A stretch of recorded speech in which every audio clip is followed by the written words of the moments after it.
Alrighty, installed a Android Auto CarPlay, connects to the phone, mirrors, so that way my phone can stay in my bag and I can have all my information right up here. It was like $100 off of Amazon. Had to wire it onto the KLR, but I wanted it wired into the on-off switch. So this way, when I turn it off, I'm not worried about it. I don't know if you can see it that well right now.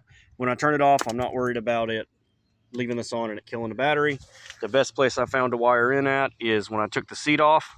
You got a ground here.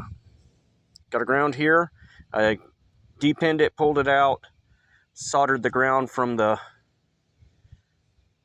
unit to that ground, plugged it back in, and then I've tapped in here on the license plate light. So that's my powered switch on and off, same thing, unpinned it, soldered everything together so it looked good. But if you're looking at wiring on, you're looking for a switched on and off source, this is what I'm going for this unit.